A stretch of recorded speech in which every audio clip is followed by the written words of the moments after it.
So picture a power lifter stepping under a, 400-pound bar. Oh, yeah.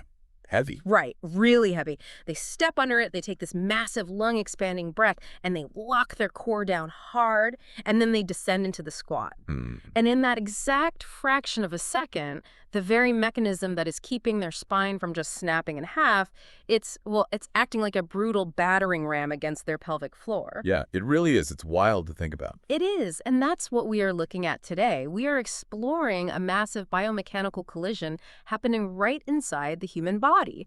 And the core question we are answering for you, the listener, is just how does bracing your core to move heavy iron? How does that physically impact the tiny, crucial mechanisms that support your urethra?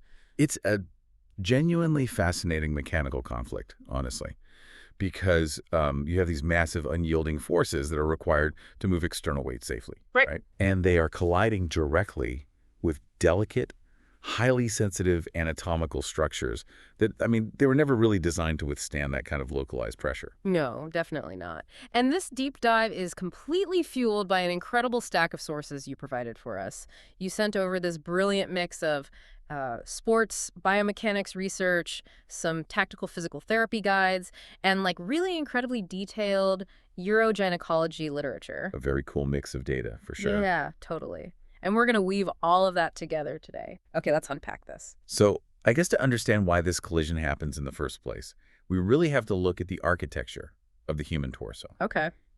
Biomechanists actually refer to the torso as the core canister. Mm-hmm. So if you visualize a physical cylinder, the boundaries are very clearly defined. Like a tank. Exactly like a tank. Yeah. The roof of the canister is your respiratory diaphragm, which is sitting right up under your ribs. And then the floor of the canister is the pelvic floor. And wrapping around the entire circumference, so like the walls of the cylinder, you have your abdominal muscles, your obliques, and, your spinal column. So it's essentially a completely sealed, pressurized biological tank. It is. And the pressure inside that tank is what we call intra-abdominal pressure, or IAP. Right, IAP, I've seen that acronym in the sources. Yeah.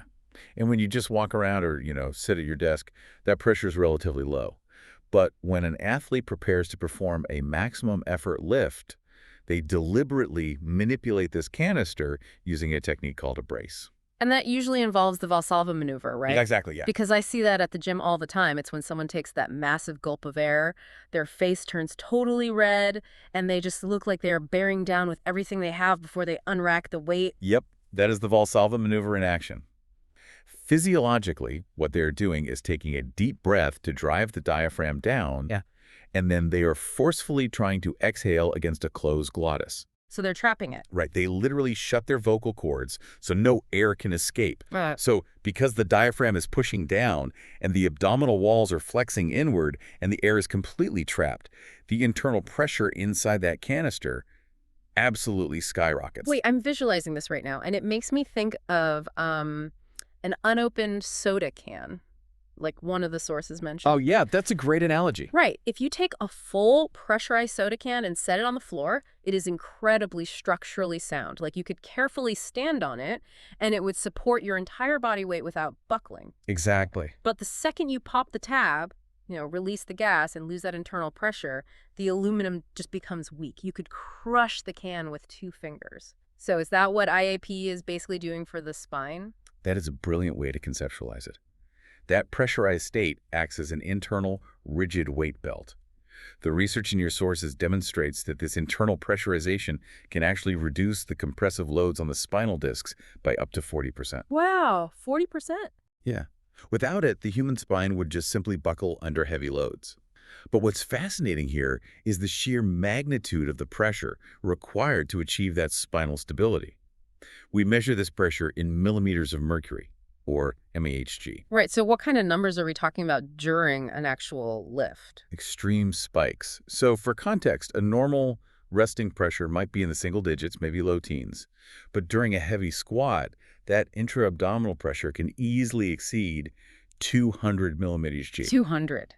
Yeah, and deadlifts regularly hit between like 161 and 176 millimeters G. Those numbers just sound massive for a soft tissue cavity. And I imagine that, if an athlete is wearing a thick leather weightlifting belt, that pressure gets even higher, Well, right? absolutely. Because now the abs have a solid brick wall to push against instead of just, I don't know, expanding outward. You've hit on the exact catalyst for our biomechanical conflict here. The literature indicates that wearing an external weightlifting belt can increase intra-abdominal pressure by up to another 40% beyond what the body can generate on its own. Which introduces a massive physics problem. It really does. Because, I mean, if pressure in a sealed cylinder distributes equally in all directions, and the belt blocks the pressure from expanding out the front and sides, and then the closed vocal cords block it from going up, Yeah. all of that multiplying force has literally only one place to go. It is being driven straight down. So what exactly is sitting at the bottom of the canister taking all of this punishment? Well, the basement of that canister is the pelvic floor. It's a complex network of tissues, but structurally, we're mainly looking at a group of muscles called the levator ani. Levator ani, okay. Which is made up of a few different muscles, right? Right, exactly. It's the puborectalis, the pubococcygeus, and the iliococcygeus. Yeah. And functionally, you can imagine it as a muscular basin or like a dome that slings across the bottom of your pelvis. It physically holds up your bladder, your uterus, and your rectum. So it's basically the shock absorber for all your internal organs. It acts as a shock absorber, yes, but it is highly specialized. These muscles are made of two distinct types of fibers. Okay. They have type I slow twitch fibers, which kind of act like marathon runners. Right, endurance. Exactly. They maintain a low, constant resting tension all day long just to keep things supported. But they also have type 2 fast twitch fibers. Yeah. And these are the sprinters. Got it. Their entire job is to reflexively snap into action and fire instantly when there's a sudden violent increase in downward pressure. Which brings us to how the body actually prevents you from leaking urine when that pressure hits. And the sources highlight something called the hammock hypothesis by a researcher named Dr. John Delancey. And I have to say, this completely changed my mental model of how this works. Really, how so? Well, I always assumed continence was just about the sphincter. Like, just a simple muscular valve that you squeeze shut. Right. And for decades, that was actually the prevailing medical assumption as well. Just a simple ring of muscle holding back the floodgates. But here's where it gets really interesting. Because if it were just a sphincter, it would fail instantly under that kind of load. The hammock hypothesis shows that continence actually relies on a dense layer of tissue, the pubocervical fascia, and those levator ani muscles sitting directly underneath the urethra like a structural hammock. Yes. And it made me think of a garden hose. Like if you take a garden hose with water running through it and you lay it on top of a loose, bouncy backyard trampoline, and then you step on the hose to try to stop the water, what happens? The trampoline just stretches and sinks down. Right. The hose might bend a little, but it doesn't get crushed flat, so the water just keeps flowing. But if you place that same hose on a rigid concrete driveway and step on it, the hose instantly flattens against that hard surface and the water stops completely. Yes. The pelvic floor has to become the concrete driveway. That is the exact mechanism. When intra-abdominal pressure increases naturally, your body kind of intuitively knows that the organs and fluid are about to be shoved downward. Okay. So to stop you from leaking, the healthy pelvic floor has to instantly turn from a soft trampoline into a rigid backing. The pelvic floor muscles reflexively contract, which pulls that fascial hammock incredibly taut, and it actually elevates the neck of the bladder. Wow. So when that downward pressure wave hits the urethra, it acts just like a foot stepping on the hose. It actively compresses the urethra completely flat against that newly rigid, stiff hammock. So the downward pressure itself actually helps seal the urethra, but only if the backing is stiff enough to get crushed against. Precisely. It uses the pressure against itself. And the urogynecology sources actually measure this stiffness. They note that a healthy pelvic floor should only stretch downward about 1 millimeter for every 15 centimeters of water pressure. Okay, 15 centimeters of water, which is roughly, 10 or 11 mmHg? Right around there. Okay, so let's look at a natural bodily function to kind of compare the math here. Let's take a heavy cough. A heavy cough generates a sudden spike of about, say, 110 mmHg of pressure. Yep. And we know the fascial hammock handles that beautifully. It reflexively stiffens, the urethra compresses against it, and you stay dry. But then when you look at a belt-assisted 1-rep max squat, we are talking about 200, maybe 250 mmHg of pressure. It's massive. Right. It is geometrically higher. which physically necessitates a breaking point. And that is the exact collision we've been building toward. When that repetitive, massive downward force, what we call the caudal force, overwhelms the system, the urethral support mechanism simply gives out. It just fails. Exactly. Hmm. The downward force of the internal organs and the pressure wave hits the urethra, but the pelvic floor underneath it just isn't stiff enough to act as the concrete driveway. So the trampoline sinks? The trampoline sinks, the urethra doesn't compress, and the water flows. Clinically, this is stress urinary incontinence, or SUI. Okay, hold on, though. I need to push back on this quite a bit. Okay. Because if you are a dedicated strength athlete, you are in the gym consistently exposing your body to progressive overload, right? Sure. So if I can add 100 pounds to my deadlift over a year of training, why wouldn't my pelvic floor muscles naturally hypertrophy and get exponentially stronger right along with my glutes and my quads? Like, why does lifting heavy cause weakness or leakage if the muscle is being constantly trained? Well, it's a very logical assumption. Yeah. And you're correct that, female powerlifters and CrossFitters do generally have exceptionally strong baseline pelvic floors compared to the general population. Right. But there is a strict biological limitation on how much structural change that specific tissue can undergo. What do you mean? Unlike your glutes or your quadriceps, which are these massive muscle bellies that can undergo significant hypertrophy, like literally growing vastly larger and adding huge amounts of contractile tissue, the pelvic floor is a relatively thin, sheet-like structure. Oh, I see. So it can't just grow infinitely larger to match the load on the bar. No, it can't. Yeah. You cannot turn a single sheet of paper into a telephone book just by exercising it.